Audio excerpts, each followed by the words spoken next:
ही मोठी बातमी आहे अवकाळीबाबतची। राज्यामध्ये गेल्या 2 दिवसांपासून हवामानामध्ये वेगानं बदल झालेत।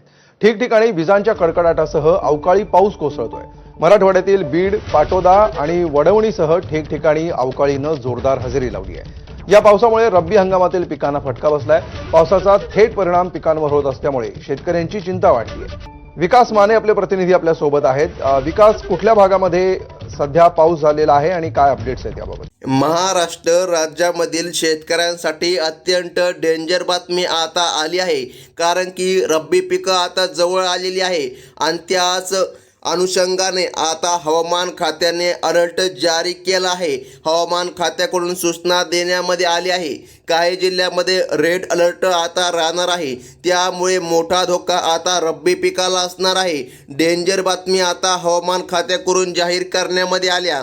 पुढील काही तासांत राज्यावर गेल्या 20 वर्षांमधील सर्वात मोठे चक्रीवादळ घोंगण्याची शक्यता सध्या हवामान खात्याकडून पंजाबराव डक या तज्ज्ञांनी सांगितले आहे। संपूर्ण राज्यामध्ये ढगफुटी सदृश्य पाऊस परिस्थिती सध्या निर्माण झाली आहे। तुम्ही तुमच्या डोक्यावरती आता पाहू शकता, ढगाळ वातावरण असेल किंवा खूपच जास्त ऊन असेल। बघा, आता हवामान खात्याकडून सांगण्यामध्ये आलं आहे, रात्रीपर्यंत मोठे चक्रीवादळ धडकणार आहे। हे 20 वर्षामधील सर्वात मोठे चक्रीवादळ आहे। पहा, आता एवढा मोठा पाऊस का येणार, तर याचे कारण देखील आता हवामान तज्ज्ञांच्या माध्यमातून जाहीर करण्यामध्ये आलं। बघा, अरबी समुद्रामध्ये अचानक निर्माण झालेल्या एका कमी दाबाच्या पट्ट्यामुळे हा हाहाकार सध्या माजणार आहे। हे जो काय चक्रीवादळ येत आहे तो 20 वर्षांमधील सर्वात मोठा चक्रीवादळ आहे। यामुळे वादळी वाऱ्यासह खूप मोठा पाऊस येण्याची दाट शक्यता हवामान खात्याकडून सांगण्यामध्ये आली आहे। आणि आता हवामान खात्याने रेड अलर्ट पण काही जिल्ह्यांना दिला आहे। बघा, आता या ठिकाणी जिल्ह्यांची यादी सकट सांगण्यामध्ये आली आहे, म्हणजे की नागरिकांनी व शेतकऱ्यांनी सुरक्षित राहावे। आता ज्या जिल्ह्यामध्ये हा ढगफुटी सदृश्य पाऊस होणार त्यामध्ये प्रथम क्रमांकाचा जिल्हा येतोय लातूर आणि 2 क्रमांकाचा जिल्हा येतोय नांदेड। बघा, लातूर आणि नांदेड या भागामध्ये वादळी पाऊस खूपच पडणार आहे। नागरिकांनी घराबाहेर न पडण्याचा इशारा हवामान खात्याने सध्या दिलेला आहे। हवामान खात्याने दिलेला हा अंदाज 6 वेगवेगळ्या संस्थानाच्या अभ्यासातून सध्या समोर आला आहे, त्यामुळे तो खोटा ठरण्याची शक्यता फारच कमी दिसून येत आहे। येत्या काही दिवसांत हे आसमानी संकट अधिक मोठे होणार आहे। आणि बघा, पुढील जिल्हे जाणून घ्या ज्या जिल्ह्यामध्ये हा मोठा पाऊस येणार आहे। सोलापूर आणि धाराशिव जिल्ह्यामध्ये वादळी पावसाचा मोठा धोका असून परिस्थिती अधिक भयानक असू शकते। रस्त्यांवर गुडघ्या इतके पाणी पण साचू शकते, कारण की बघा, प्रशासनाच्या माध्यमातून आणि हवामान खात्याच्या माध्यमातून रेड अलर्ट आता जारी देखील केला असून नागरिकांना सतर्क राहण्याचा इशारा सध्या हवामान खात्याकडून देण्यामध्ये आला आहे। आता बघा, ही परिस्थिती अशी का उद्भवत आहे? बघा, अरबी समुद्रामध्ये अचानक कमी दाबाचे क्षेत्र सध्या निर्माण झाले आहे, त्यामुळे आतापर्यंतचे सर्वात मोठे चक्रीवादळ तयार झालं आहे आणि ते आता महाराष्ट्राला धडकणार आहे।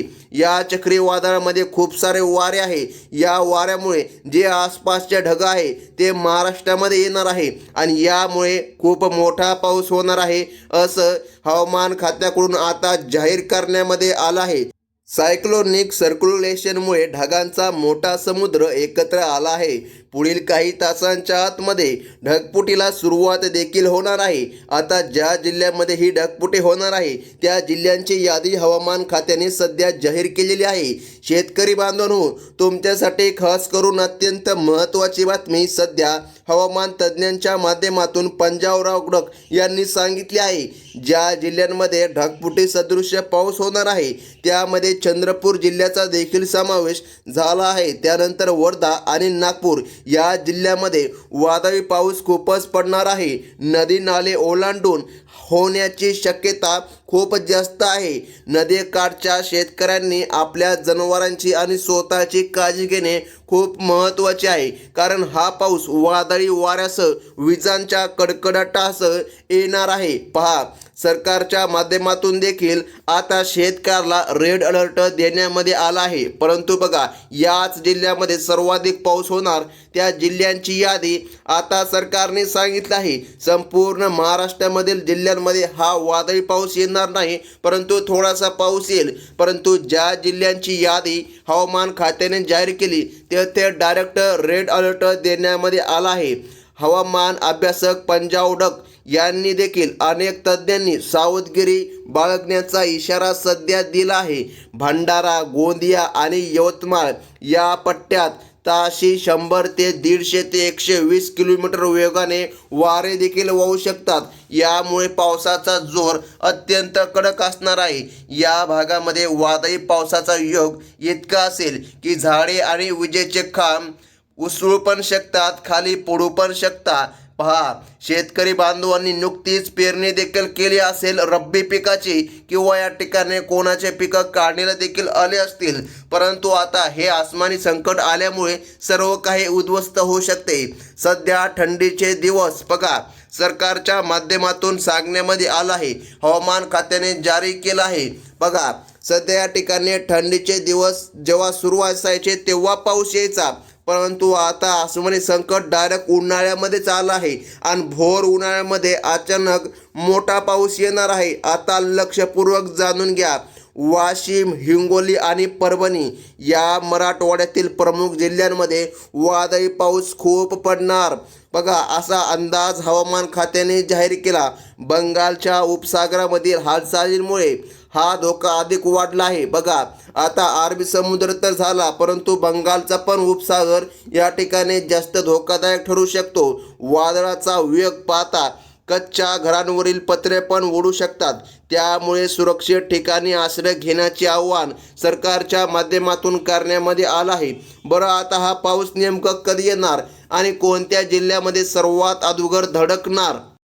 पुढील 48 तासांमध्ये मुंबईसह कोकण किनारपट्टीवर सुद्धा मोठे संकट येणार आहे. आता हवामान खात्याने सांगितलं आहे, मुंबई आणि ठाणे आणि पालघर या पट्ट्यामध्ये रात्रीच्या वेळी ढगफुटी सदृश्य पाऊस पडू शकतो. या जिल्ह्यांमध्ये वादळी पावसाचा इशारा सर्वात जास्त देण्यामध्ये आला आहे. सर्वात जास्त पाऊस येऊ शकतो. आता बघा, सेवा विस्कळीत होण्याची शक्यता आहे, 100% वर्तवण्यात आली आहे. बघा, आता सांगण्यामध्ये आलं आहे, जे मच्छीदार आहे यांना काम करता येणार नाही, कारण की पाऊस एवढा येणार आहे. मच्छीदारांना पण या ठिकाणी बाहेर येण्याची परवानगी देऊन टाकली आहे. मच्छीदारांना बंदी घालण्यामध्ये आली आहे की 5 दिवस समुद्रामध्ये मच्छी मारण्यासाठी जाऊच नका. एवढा मोठा पाऊस आता येणार आहे. पहा, आता हा पाऊस अरबी समुद्रामुळे येणार आहे. तेथे जो काय कमी दाबाचा पट्टा सध्या निर्माण झाला आहे, काही असे भाग आहे जेथे ऑरेंज अलर्ट देखील देण्यामध्ये आला आहे. आता बघा, विदर्भ जिल्ह्यामध्ये ऑरेंज अलर्ट जारी करण्यामध्ये आला आहे. बघा, जे काय विदर्भामधील काही जिल्हे आहे अशांमध्ये देखील ऑरेंज अलर्ट देण्यामध्ये आला आहे. बुलढाणा आणि अकोला येथे अलर्ट ऑरेंज आहे, म्हणजे की येथे थोड्याशा कमी प्रमाणात पाऊस होईल, परंतु वादळी पाऊस पडणार आहे. ढगांच्या कडकडाटासह होणारा हा पाऊस सोयाबीन आणि इतर रब्बी पिकांचे मोठे नुकसान करू शकतो. शेतकऱ्यांनी पिकाचे नुकसान टाळण्यासाठी पिकांवर जाळ्या लावल्यात आणि जनावरांना नदीकाठपासून दूर सुरक्षित ठिकाणी हलवावे असं सांगण्यामध्ये आलं आहे. पश्चिम महाराष्ट्रात सुद्धा पावसाचा मोठा फटका बसणार आहे. आता पुढील जिल्हा जाणून घ्या, ज्या जिल्ह्यामध्ये मोठा पाऊस येऊ शकतो. हवामान खात्याकडून हा अंदाज सध्या व्यक्त केला जात आहे. अत्यंत महत्त्वाची बातमी आहे शेतकरी बांधवांनो. बघा, 20 वर्षामधील सर्वात मोठे आसमानी संकट येणार आहे. आता बघा, हे संकट तर येणार, परंतु सरकारने आधीच घोषणा करून टाकली आहे. हे संकट जरी आलं आणि महाराष्ट्राला धडकलं तरी पण आता महाराष्ट्र सरकारच्या माध्यमातून नुकसान भरपाई देखील शेतकऱ्याला मिळणार. जे त्यांचं रब्बी पीक उद्ध्वस्त होईल त्याची देखील भरपाई आता मिळणार. म्हणजे की महत्त्वाचं म्हणजे की जाणून घ्या, शेतकऱ्यांना दिलासा देण्यासाठी भरपाई तर या ठिकाणी सरकारने दिल्याची घोषणा केली, परंतु जे आता वादळी संकट आलं पहा, ते वादळी संकट आता लोटणार नाही. उत्तर महाराष्ट्रामधील जळगाव, धुळे आणि नंदुरबार या जिल्ह्यांनाही हवामान खात्याने अलर्ट दिला आहे. या भागामध्ये वादळी पाऊस खूप पडणार असून वादळी वाऱ्यांमुळे पिकांचे मोठ्या प्रमाणामध्ये नुकसान होऊ शकते. आभाळ पूर्णपणे कडकडून आले असून पुढील काही तास या भागासाठी अत्यंत निर्णायक ठरत आहे. विजांच्या कडकडाटाच्या वेळी झाडाखाली किंवा विजेच्या खांबाखाली उभे राहू नका, कारण की वीज डायरेक्ट झाडावर कोसळत असते. पुण्यासह बघा सरकारच्या माध्यमातून सांगण्यामध्ये आलं आहे. पुण्यासह घाटमाथ्यावरील परिसरामध्ये सुद्धा अतिवृष्टीची शक्यता आहे. पुणे आणि अहमदनगर जिल्ह्यामध्ये वादळी पावसाचा तडका बसणार असून प्रशासनाने आपत्ती व्यवस्थापन यंत्रणा सज्ज करून ठेवली आहे. म्हणजे जरी काही अडचण आली तर आपत्ती व्यवस्थापन यंत्रणा काम करेल. पहा, ढगफुटीमुळे अचानक पूर येण्याची शक्यता असल्याने ओढे आणि नाल्यांच्या परिसरातील नागरिकांनी सतर्क राहावे, घाबरावे नाही असं सांगण्यामध्ये आलं आहे. घराबाहेर देखील पडू नका असे सांगण्यामध्ये आलं आहे. प्रशासनाकडून येणाऱ्या प्रत्येक सूचनेचे पालन करा. बघा, आता काही जिल्ह्याला रेड अलर्ट तर काहीला ऑरेंज अलर्ट देण्यामध्ये आला आहे. ऑरेंज अलर्ट पण साधा नसतो, पहा कमी पाऊस असतो, परंतु अवकाळी पाऊस येऊ शकतो. रेड अलर्ट म्हणजे की डायरेक्ट ढगफुटी सदृश्य पाऊस. बघा, मराठवाड्याच्या आसपास असलेल्या जालना आणि छत्रपती संभाजीनगर जिल्ह्यांमध्ये सुद्धा मुसळधार ते अतिमुसळधार पावसाचा इशारा देण्यामध्ये आला आहे. या पट्ट्यातील वादळी पाऊस खूप पडणार असल्याने पिके पाण्याखाली जाण्याची भीती सध्या वाटत आहे. साचलेल्या पाण्यामुळे वाहतुकीवर परिणाम होणार असून येत्या काही दिवसांमध्ये पावसाचा जोर कायम राहणार. त्यामुळे प्रत्येकाने आपली वैयक्तिक काळजी घेणे सध्या आवश्यक पडत आहे. शेवटी हे संकट संपूर्ण महाराष्ट्रासाठी कठीण काळ आले आहे. रत्नागिरी आणि सिंधुदुर्ग, रायगड या जिल्ह्यांमध्ये पावसाचा भयानक अनुभव येण्याची शक्यता आहे. येत्या काही दिवसात हवामान खात्याच्या नवीन अपडेट्स तुम्हाला पुढे देखील बघायचे असतील. तुम्ही आपल्या चॅनलवर नवीन आला असाल तर लगेच चॅनलला सबस्क्राईब करून ठेवा, कारण की बघा प्रत्येक दिवसाची हवामान अंदाज तुम्हाला आपल्या चॅनलवर सांगण्यामध्ये येणार. आता बघा, तुम्हाला सुरक्षित राहायचे आहे आणि रब्बी पिकाचे जरी नुकसान झाले तर सरकार भरपाई करून देणार आहे. सरकारच्या माध्यमातून तशा प्रकारे सूचना देण्यामध्ये आल्या आहे. आता महत्त्वाचं म्हणजे की जाणून घ्या, विजांच्या कडकडाटासह पाऊस तर होणार, परंतु बचावासाठी तुम्हाला शेतामध्ये थांबायचे नाही, तुम्हाला डायरेक्ट घरी जायचे आहे. जर पाऊस आलाच तर ही होती अत्यंत महत्त्वाची बातमी. धन्यवाद.